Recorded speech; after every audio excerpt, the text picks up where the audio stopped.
eh, eh, cómo somos tan bendecidos por Dios que no solamente nos tuvo un plan para rescatarnos de un destino fatal, un destino al que nadie debería conscientemente desear ir, ¿no? Que es el infierno, el lugar que fue preparado para el diablo y sus ángeles, ¿verdad? Sus demonios más bien.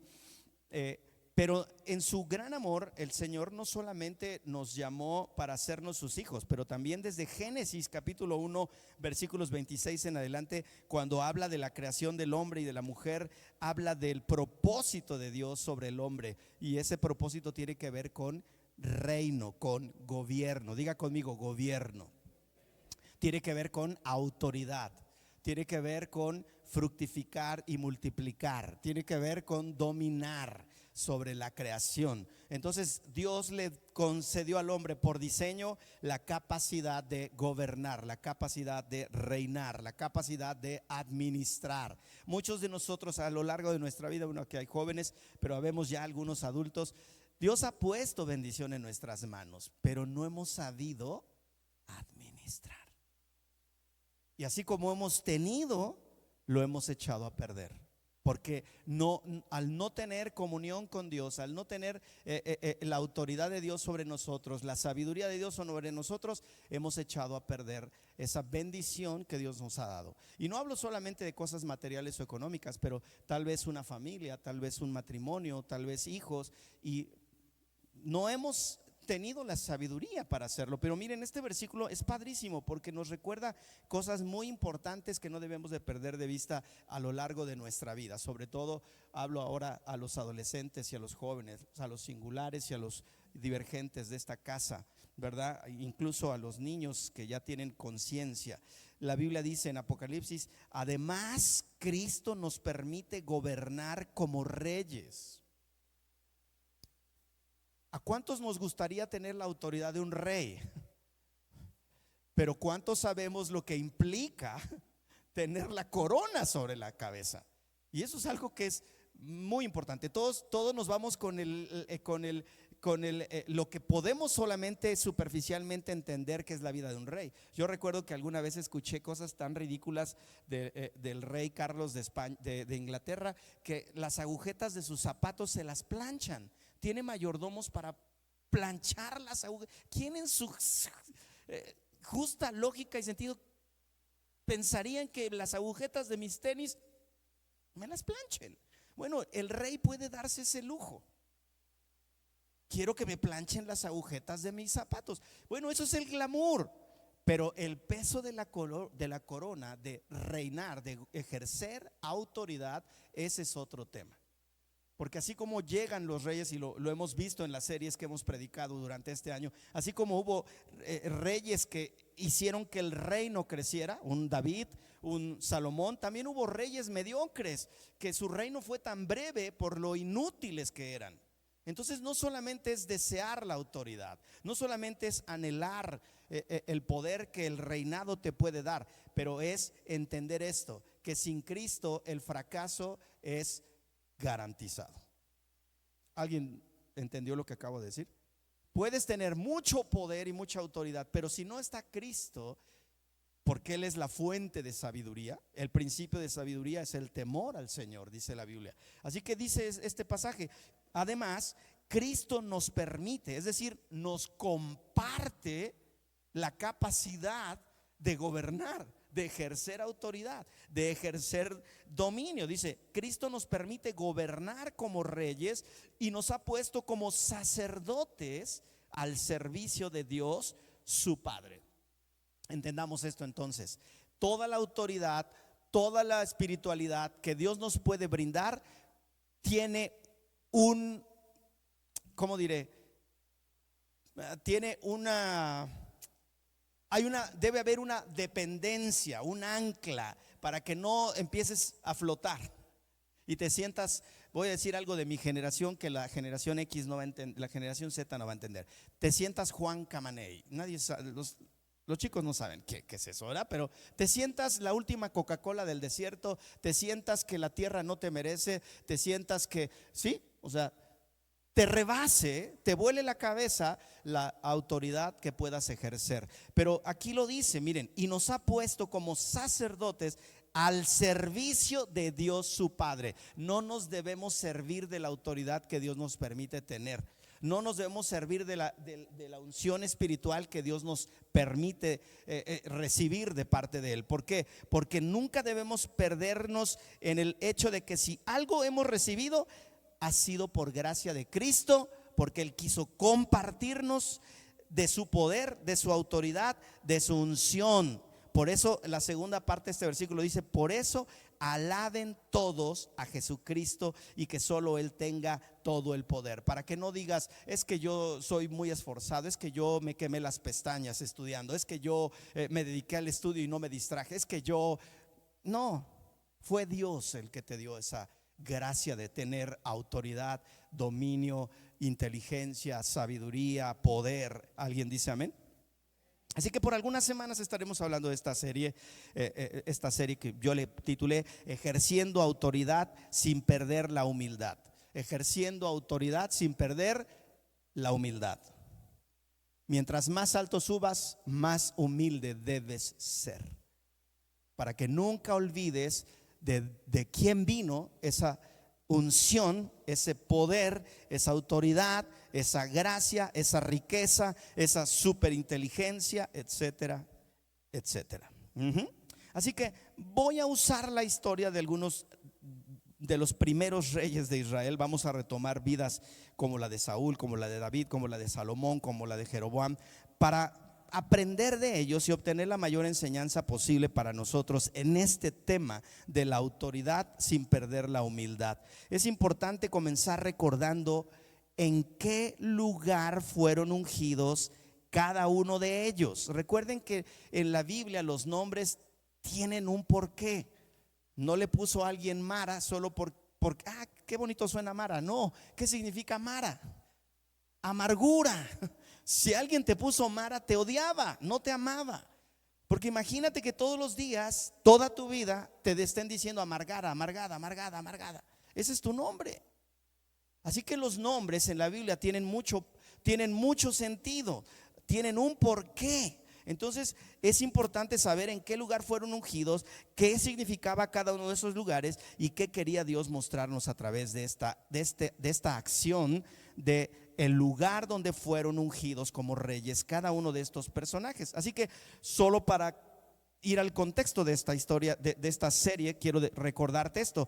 Saúl fue ungido en un lugar que se llama Mizpa. ¿Sabes qué significa la palabra Mizpa? ¿Alguien lo recuerda? No se preocupen, para eso estoy yo. Mizpa significa atalaya. ¿Y qué es atalaya? Un lugar alto, una torre de vigía, un lugar desde un lugar de vigilancia. Entonces las ciudades eran amuralladas, ¿verdad? Pero había torres de vigía, y en esas torres de vigía se llamaban atalayas. Las personas que estaban ahí tenían la tarea de vigilar. Entonces Saúl, cuando es ungido como rey, es convocado a un lugar que se llama Mizpa, que significa, dijimos, atalaya o lugar de vigía, lugar de vigilancia. David fue llamado a Hebrón y ahí fue ungido. Salomón fue ungido en Gión y Roboam, su hijo, fue ungido en Siquem. Cada uno de estos sitios representa algo importante para nosotros, ya que de aquí parte la función que cada uno de ellos como reyes iba a desarrollar sobre el pueblo de Israel. Un rey, iglesia, desde que inicia en el lugar de su ungimiento hasta llegar al lugar del dominio de los manantiales de la tierra. Quiero hacer una pausa aquí. ¿De qué hablé el domingo? De aguas. ¿Cómo titulé el tema? Hay de aguas a aguas. Scarlett, aplicada. Vas a ser muy inteligente si sigues así. Hay que anotar. Yo prediqué hay de aguas a aguas y hablé de dos momentos en el pueblo de Israel. Las aguas que cruzaron en el mar Rojo cuando venían saliendo de la esclavitud de Egipto, Y luego cuando llegaron a la frontera de la tierra prometida, tenían que cruzar otro cuerpo de agua. Y ese ya no era mar, ¿qué era? Río. ¿Cómo se llamaba ese río? Jordán. Así que uno significa una cosa, la salida de la esclavitud hacia la libertad, y el otro era el lugar para entrar a la promesa de Dios, la tierra prometida. ¿Ok? Así que miren, estoy diciendo que un rey, desde que inicia en el lugar de su ungimiento hasta llegar al lugar del dominio, o llegar al momento del dominio de los manantiales de agua, deberá experimentar el mismo proceso de estos reyes. Y de la misma manera, cada persona que Dios llama al servicio de la iglesia hasta el día de hoy tiene que aprender cómo desarrollar autoridad de parte de Dios. Por eso hay mucho abuso cuando hablamos de la iglesia,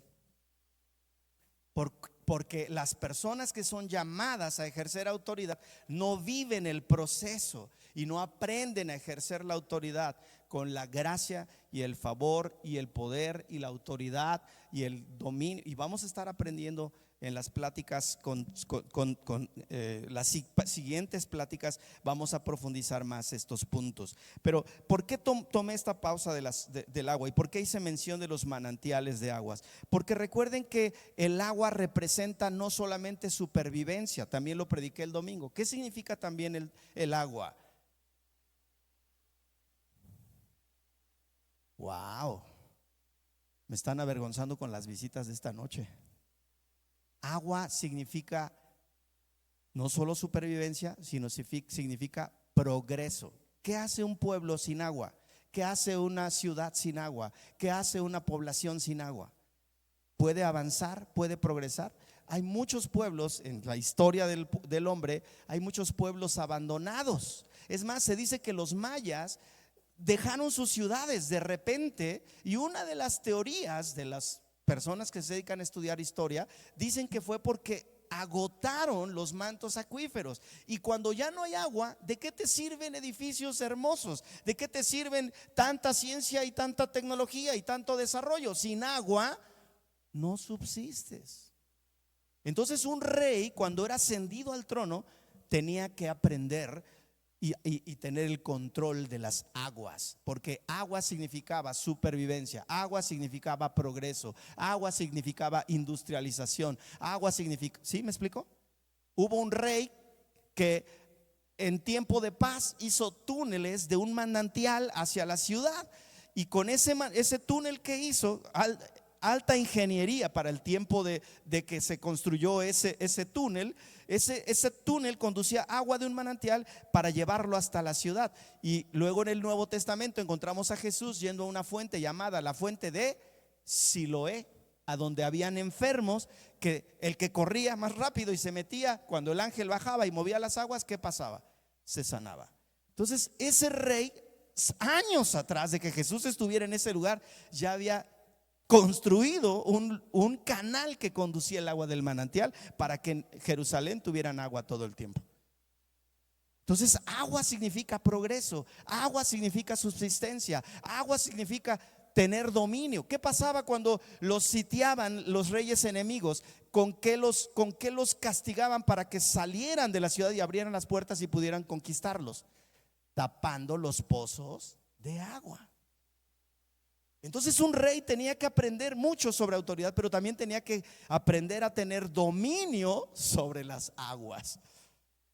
Interesante, ¿no? Bueno, no me voy a quedar aquí, solamente era para ponerlos en contexto de todo lo que implica aprender a ejercer autoridad. Así que el énfasis de estas historias, iglesia, es que aprendamos, escucha bien, aprendamos a ser reyes sin dejar de ser pueblo. Diga conmigo, debo aprender a ser rey sin dejar de ser pueblo. ¿Ok? Porque otra vez, ya que lograste éxito en la vida, ya que lograste estatus en la vida, ya que lograste estabilidad en la vida, porque va a venir. No soy profeta, pero si eres constante, si eres disciplinado, si eres perseverante, si confías en Dios, eso va a venir. Vas a tener un tiempo en el que vas a tener. Dios te va a bendecir, pero nunca te olvides de ser pueblo cuando Dios te permita ser rey. Nunca olvides quién te dio esa gloria, quién te dio esa majestad, quién te dio ese dominio, quién te dio esa bendición, quién te dio esa prosperidad. Porque si olvidas la fuente de esa autoridad delegada, entonces estás destinado a fracasar. Así como lo obtuviste, lo vas a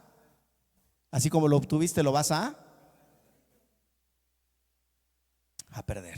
Así que ese es el énfasis de estas historias. Comencemos entonces recordando un principio del llamado de Dios a quien ejerce autoridad, para que nunca lo olvides. Y esto lo hemos enseñado también en discipulado, Pastor Angie y yo y algunos de los líderes aquí en la iglesia. Mira, escucha, puedes tener autoridad, pero no derecho legal para ejercerla. Lo repito, puedes tener autoridad, pero no derecho legal para ejercerla. Denme el ejemplo de alguien que tiene autoridad, pero no derecho legal. No derecho legal. Si alguien te asalta con una pistola, esa pistola que representa autoridad. Dame tu cartera, te está dando una orden el ladrón. ¿Tiene derecho legal? Pero si tiene una placa, si tiene una placa que dice oficial de policía y te dice deténgase, muéstreme sus papeles, ¿por qué lo voy a obedecer? Porque la placa lo respalda para ejercer derecho legal. Tiene derecho legal para ejercer autoridad. Entonces voy a repetir esta frase: puedes tener autoridad, pero no derecho legal para ejercerla. ¿Cuántos son hijos menores? ¿Cuántos tienen un hermano mayor? ¿No se ostentan autoridad tus hermanos mayores cuando tus padres no están? Y tú le dices: ¿y por qué te voy a obedecer? Yo no oí que mi papá te dijera, mi mamá te dijera: te doy autoridad para que controles a tus hermanos.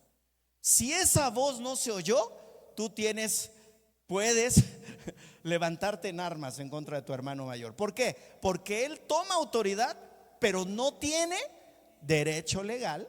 ¿Me estás entendiendo? Es un ejemplo simple, pero sí ayuda, ¿no? Para entender este concepto de puedes tener autoridad, pero no derecho legal. Una cosa diferente es cuando tus papás los sientan a todos y dicen: su mamá y yo vamos a salir, vamos a hacer compras, le doy la autoridad a su hermano mayor para que los vigile, los controle y los ajusticie si fuera necesario. Cuando tú ya oyes eso, entonces tu hermano mayor te dice: hey, entonces ¿tú qué haces?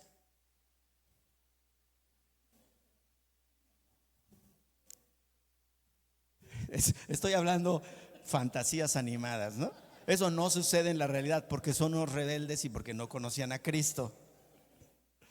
Pero debería ser así, ¿me explico? ¿Por qué? Porque cuando ya alguien de autoridad superior delegó autoridad sobre alguien que no la tiene, entonces ya tiene derecho legal. ¿Es claro? ¿Es claro? Entonces, miren, por eso hay tanta anarquía en nuestro país, porque hay mucha gente ejerciendo autoridad sin el derecho legal. ¿Me expliqué? Entonces la anarquía surge cuando la gente siente que es injusta la manera en que le están tratando gente que no tiene autoridad, no tiene derecho legal, pero sí está ejerciendo autoridad. Entonces sabemos que derecho legal tenemos a través del reconocimiento.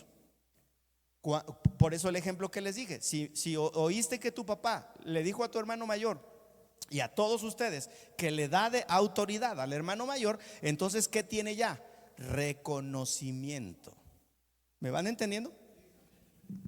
¿En qué momento ese hermano mayor ya puede ejercer autoridad sobre los demás hermanos en la casa? Hasta que le es dado reconocimiento. Cuando alguien de autoridad superior le da reconocimiento, entonces tiene derecho legal. Ahora, hay 4 tipos de reconocimiento que se nos es dado en el llamado al servicio de Dios. Cuando Dios llama a alguien a servirle, hay 4 reconocimientos que necesitamos no olvidar. Por eso hay mucho llanero solitario diciendo allá afuera que es líder de algo, líder religioso de algo. ¿Y quién lo reconoció? ¿Quién lo ungió? ¿Quién lo supervisa? ¿A quién le rinde cuentas? Es peligrosa una iglesia cuyo líder no tiene una autoridad. Y entonces tú puedes preguntar, pastor, ¿y quién lo reconoció como pastor? Si no te sabe responder, o si te dice, pues Dios me llamó y yo oí la voz de Dios. Pues sí, lo mismo dijo el líder de los mormones, de los testigos de Jehová, de la luz del mundo.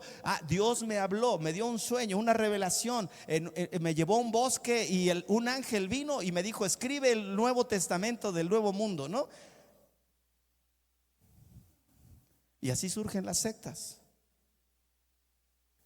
Entonces, una vez más, esto es cimiento de fe, ¿eh? Nunca lo olvides. 4 tipos de reconocimiento que se nos es dado en el llamado que Dios nos da. Primero, reconocimiento del cielo. ¿Qué significa esto? Se le otorga a una persona cuando tiene 2 características en su vida que se complementan. Ve haciendo tu checklist. Dicen, chala, no, pastor. Bueno, pero estás en el camino. Para allá vas. Te tienes que hacer elegible para Dios. Primer característica.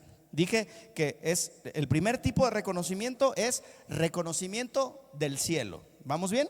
Ahora, el reconocimiento del cielo, el cielo te lo da, valga la expresión, cuando la persona tiene estas 2 características en su vida.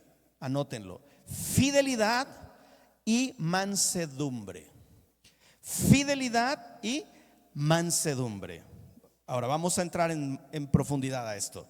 Fidelidad. ¿Por qué fidelidad es una característica importante cuando Dios mira a una persona y dice, la voy a escoger, la voy a elegir, la voy a apartar, la voy a utilizar para mi propósito en la tierra? ¿Por qué es importante la fidelidad? Miren lo que significa la fidelidad bíblicamente: lealtad inquebrantable. No es leal cuando todo está bien, no es leal cuando todo va súper, es leal siempre. Amén. Siempre es leal. Cuando las cosas se ponen difíciles, sigues contando con esa persona. Y esa es una cualidad que Dios necesita ver en nosotros. Porque si solamente nos acercamos a Dios cuando todo está bien, no estamos mostrando fidelidad. Pero ¿qué tal cuando vienen las pruebas? ¿Qué tal cuando vienen las tribulaciones? Predicaba eso el domingo, ¿no? ¿Qué tal cuando vienen las aflicciones? ¿Qué tal cuando viene un diagnóstico médico difícil de aceptar? ¿Qué tal cuando viene un problema conyugal? ¿Qué tal cuando viene? ¿Sí me estoy explicando? Cuando alguien abusó económicamente de nosotros y nos llevó a la quiebra, ¿qué pasa ahí? ¿Seguimos siendo fieles a Dios? ¿Seguimos siendo leales? Fíjense entonces, sigo describiendo. Fidelidad significa lealtad inquebrantable, la firmeza y la confiabilidad. Que si dices, voy a ir el viernes, pastor, aquí vas a estar. Llueve, truene, relampaguee, se inunde la calle que vas a cruzar. No, no es cierto, no hagan eso. Pero ¿sí me explico? Y si no vas a llegar, avisas. Pastor, me pasó esto. Fue algo inesperado, es algo que no puedo evitar y no voy a llegar. Pero miren cuántos rompemos nuestras promesas fácilmente. Por eso Dios no nos elige. Por eso el cielo no nos reconoce, porque estamos hablando de los 4 tipos de reconocimiento que nos es dado en el llamado de Dios cuando Él nos separa, nos escoge, nos aparta porque nos quiere usar. Sigo entonces: lealtad inquebrantable, la firmeza y la confiabilidad, tanto de Dios, fíjense, tanto de Dios, tanto del cielo, como de los seres humanos que siguen sus caminos. O sea, no solamente el cielo tiene que ser testigo de que tú eres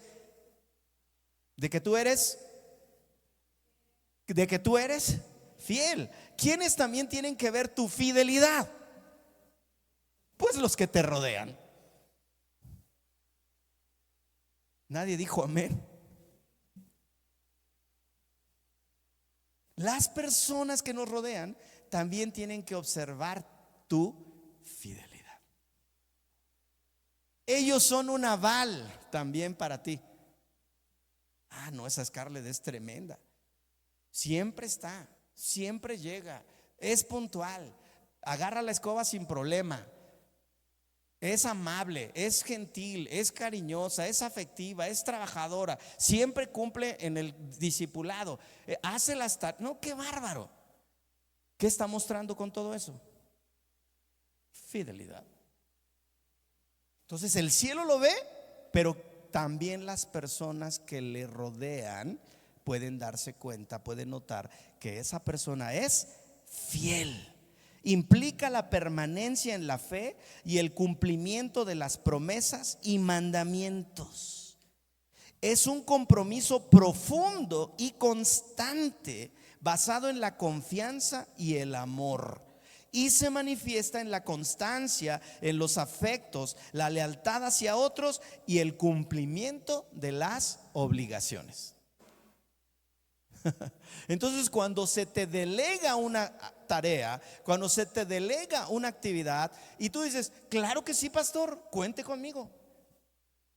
¿Qué está siendo probado cuando te dan una tarea? ¿Qué va a probar la persona con autoridad que te delega una tarea? ¿Qué es lo que va a probar en ti? Fidelidad. ¿Te das cuenta por qué luego ya no te llaman? Porque en la prueba dijiste sí, pero no llegaste y no avisaste. Entonces, ¿qué dice el pastor la próxima vez que necesita a una persona? ¿Qué dice? Si fuera el pastor Omar diría, te voy a dar otra oportunidad. Pero hay pastores que no dan otra oportunidad.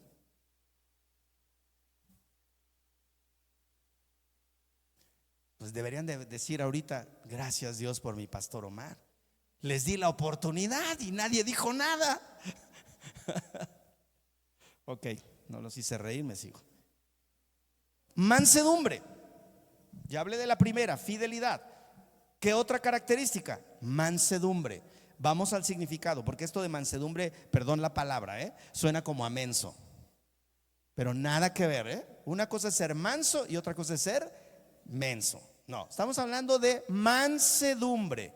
Ahora, fíjense, fortaleza bajo control divino.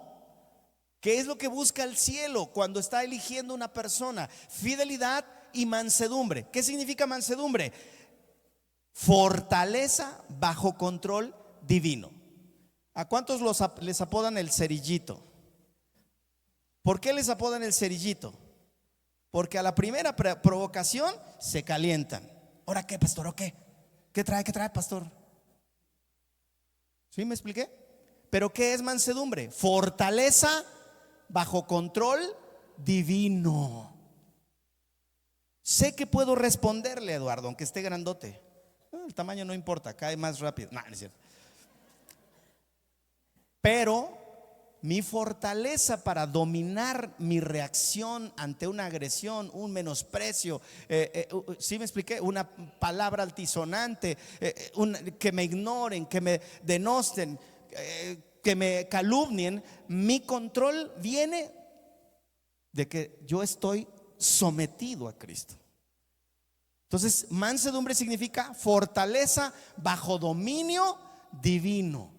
¿Quién me controla para que yo no explote y reaccione como cualquier hombre natural haría? Mi sujeción a Dios, caracterizada por la suavidad, la benignidad y una profunda sumisión a la voluntad de Dios.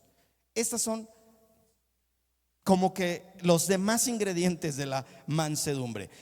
La mansedumbre es fortaleza bajo control divino, caracterizada por la suavidad, la benignidad y una profunda sumisión a la voluntad de Dios. Puedo reaccionar, pero si reaccionar va a hacer que el propósito de Dios para mi vida se interrumpa, se bloquee, se estacione, se estanque, entonces ¿qué voy a hacer yo? yo ya sé que tengo un propósito. Y el diablo va a poner situaciones para tentarme, va a provocarme. Entonces, ¿qué tengo que hacer yo? Nunca perder la vista de lo que Dios me ha llamado a hacer. Por tanto, mi fortaleza viene de estar sujeto a Cristo. ¿Y cómo voy a reaccionar ante la agresión? Con suavidad. Híjole, es el mundo ideal, ¿no? Pero ¿qué pasa en la calle? Vas manejando, te pasas tantito y ya te están recordando a la progenitora de tu vida, ¿no? O bueno, peor es si tú eres el que lo haces. Y luego dices, ay, ¿no estará el pastor viéndome por aquí? ¿Algún hermano de la iglesia? Mansedumbre, una vez más, es fortaleza bajo control divino, caracterizada por la suavidad, la benignidad y una profunda sumisión a la voluntad de Dios, así como la capacidad, escuchen esto, de soportar con paciencia las ofensas sin resentimiento ni venganza. Entonces yo puedo orar en mi intimidad con Dios: Señor, ¿te lo llevas o te lo mando? Pero cuando estoy contigo voy a decir: Yair, qué gusto verte, hermano. Me encanta que estés aquí. Buenas, eres bienvenido, te he extrañado. Pero en mi oración le dice: Señor, llévatelo, Señor. Es que cada vez que me habla, nada más ¿sí me explico? Estoy bromeando con eso. Pero ¿sí se entiende esto? Reacciono suave, reacciono con una profunda sumisión a la voluntad de Dios, reacciono con benignidad, soy paciente cuando me ofenden, no guardo rencor, no me resiento con las personas que fallan, ni está en mi mente siquiera la posibilidad de vengarme por lo que me hicieron. Todo esto es mansedumbre, amados. No es sinónimo de debilidad. Por eso dije, no es menso, es manso. No es sinónimo de debilidad o pasividad, sino de un espíritu enseñable. ¿Cómo vas a aprender mansedumbre? Mientras seas enseñable. Si no eres enseñable, no vas a aprender a ser manso. Autocontrol frente a las provocaciones y una voluntad de actuar con respeto y justicia hacia los demás, incluso cuando se confronta el error. ¿Qué, Saúl? ¿Por qué vas para arriba? ¿Ven cómo ejercí mi autocontrol? Por eso Dios me eligió, porque soy manso. Gracias, Saúl. Si no hubiera subido, hijo, no sabría que ya me tengo que callar. Bendigo tu vida, hijo. No, Dios me permitió ejemplificarles perfecto lo que significa mansedumbre. Ok, entonces voy a leer un pasaje y pues ya, Saúl dijo que ya nos vamos. Números 12 dice así. Vamos a leer esta historia y con esta historia concluiré, cerraré para continuar.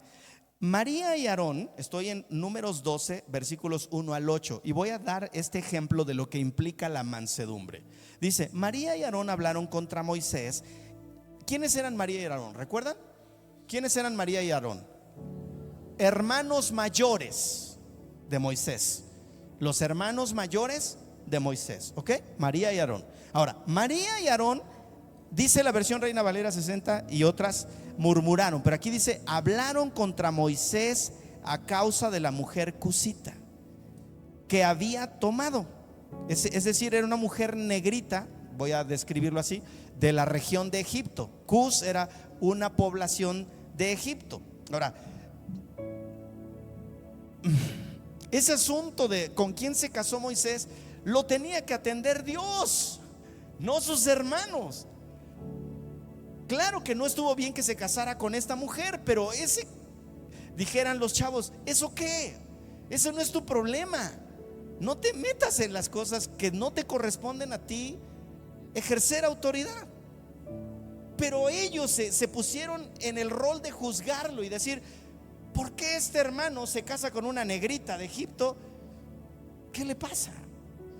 ¿Acaso Dios solamente a él lo puede usar? ¿No nos ha usado a nosotros también? Miren, aquí está el punto. Dice: porque él había tomado mujer cusita, versículo 2. Y dijeron: ¿solamente por Moisés ha hablado Jehová?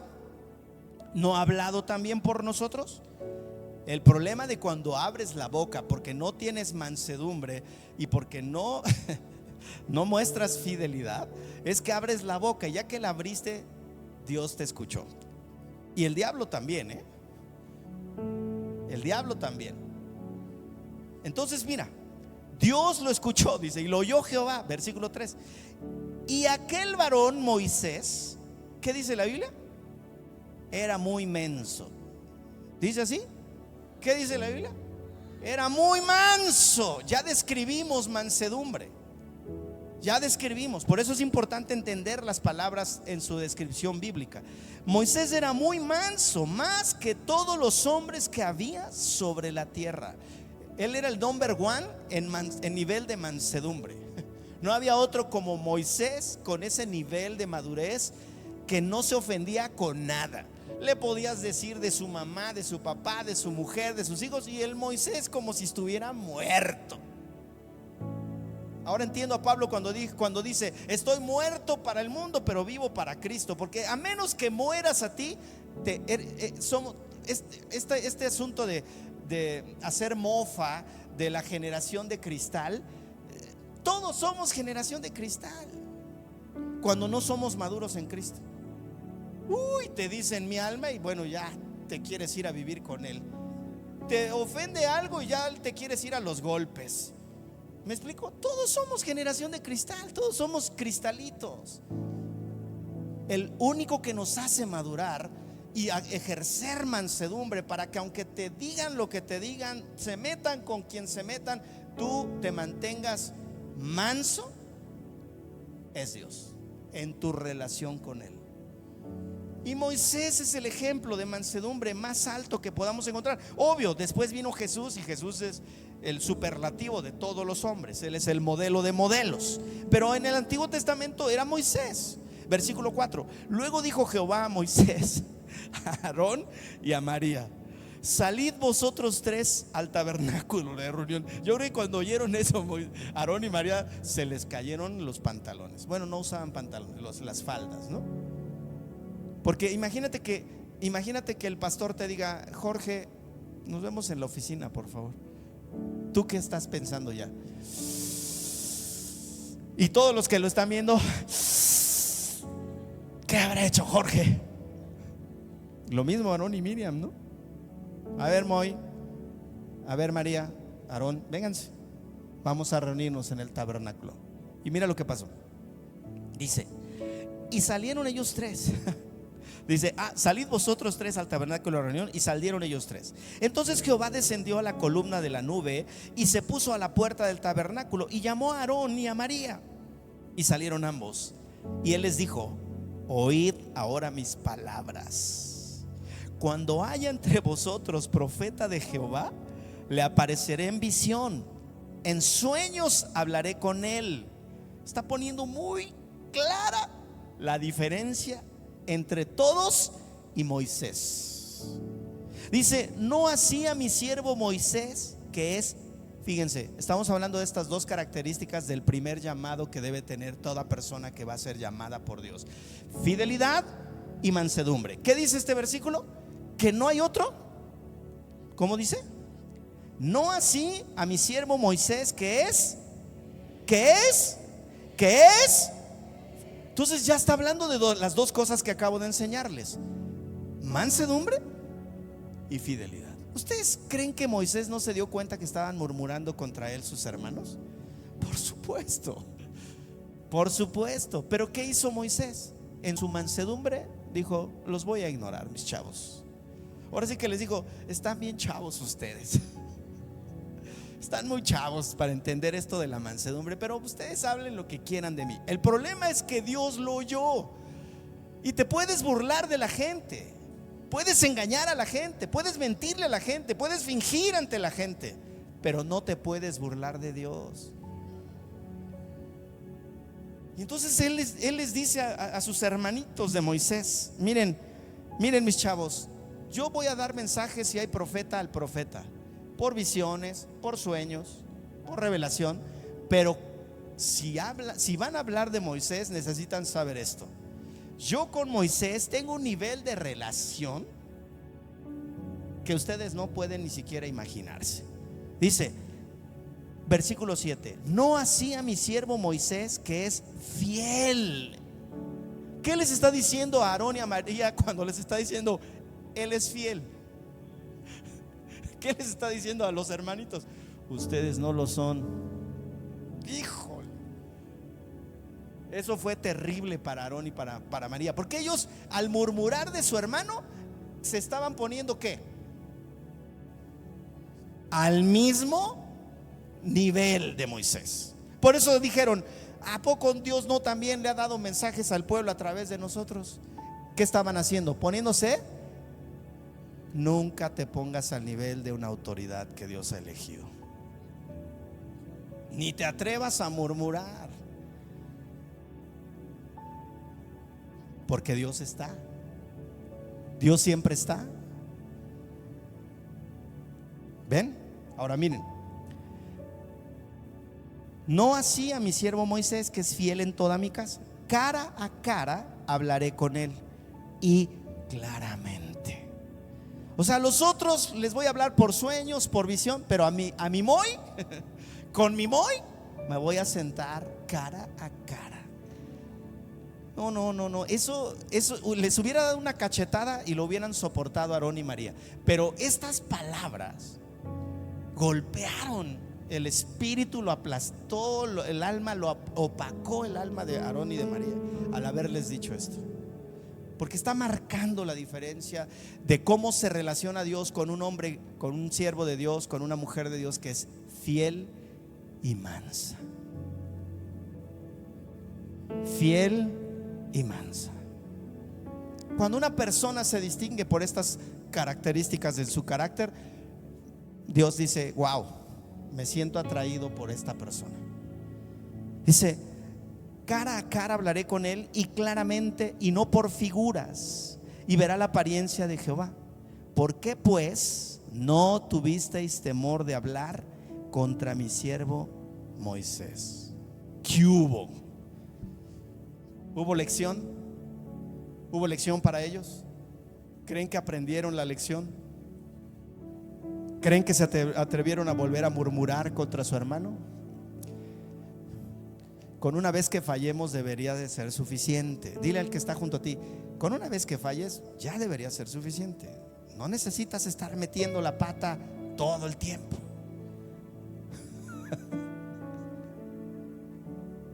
Si no, pues, título de insuficiencia, ¿verdad? ¿Cómo va ese asunto? ¿Cuál es la primera oportunidad que te dan cuando repruebas? Extraordinario. Y si no pasas el primero, el segundo, extraordinario. No sé cuántos extraordinarios te dan, y luego título de insuficiencia, y luego pues ya te quedas.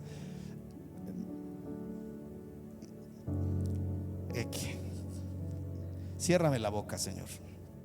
Así que esta combinación, voy a terminar para que oremos. Esta combinación, fidelidad y mansedumbre, deben estar juntas. No puedes decir: yo soy manso pero no soy fiel. Yo soy fiel pero no soy manso. Porque si no están juntas, no hay reconocimiento del cielo para ti. Y necesitas reconocimiento del cielo. Apenas avanzamos una, son 4. 4 son. Pónganse de pie, por favor, para que oremos. Pues se las voy a mencionar porque me caen bien y porque los amo y soy manso y fiel. Pero las vamos a ver la próxima semana. Reconocimiento de una autoridad mayor, reconocimiento de los de afuera o de sus enemigos, y reconocimiento de las personas a las que sirven o ministran. Ahí están los 4 reconocimientos que toda persona que sirve a Dios debe tener. Amén. Y más si va a ejercer liderazgo sobre otros. Así que oremos de pie, por favor. Pongámonos de pie. ¿Aprendieron? ¿Dios habló a sus vidas? ¿Sí, amén? ¿Sí, amén? Cierra tus ojos para no distraerte y ora ahí en tu lugar. Señor, gracias. Gracias por tu palabra. Gracias, Señor, por lo que siembras en nuestras vidas. Gracias por recordarnos, Señor, que tú nos has llamado a ejercer liderazgo, a ejercer autoridad. Nos has llamado a un pueblo de reyes y sacerdotes para nuestro Dios. Señor, danos la capacidad, pero darnos el corazón. Ayúdanos, Señor, a desarrollar en nuestro corazón fidelidad y mansedumbre, Padre. Queremos ser reconocidos por el cielo. Queremos que el cielo nos reconozca, Padre. Qué difícil es ser fieles. Qué difícil es la lealtad, Señor. Y qué difícil es ser manso, Padre. Menos en una sociedad que nos enseña a ser agresivos, a reaccionar, a responder. Pero tú eres el ejemplo de mansedumbre perfecto, Señor.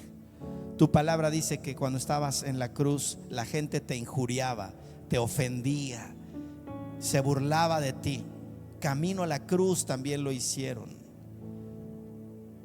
Hubo gente que se vendió por unas monedas para que tú fueras calumniado y acusado falsamente. Pero aún estando en esa condición de cruz, las palabras que salieron de tu boca es: Padre, perdónalos, porque no saben lo que hacen. Qué gran ejemplo de mansedumbre. Teniendo toda la autoridad delegada por tu Padre, pudiste haber clamado al cielo y una legión de ángeles descender sobre la humanidad y acabar con todos. Sin embargo, tú elegiste perdonarnos, y gracias a eso estamos esta noche aquí. Señor, ayúdanos a ser fieles, a ser leales y a ser mansos. Queremos ser responsables de la palabra que pones en nuestra mente y en nuestro corazón. Y permítenos, Señor, ejercitarla inmediatamente. Te lo pedimos, Padre, en el nombre de Jesucristo.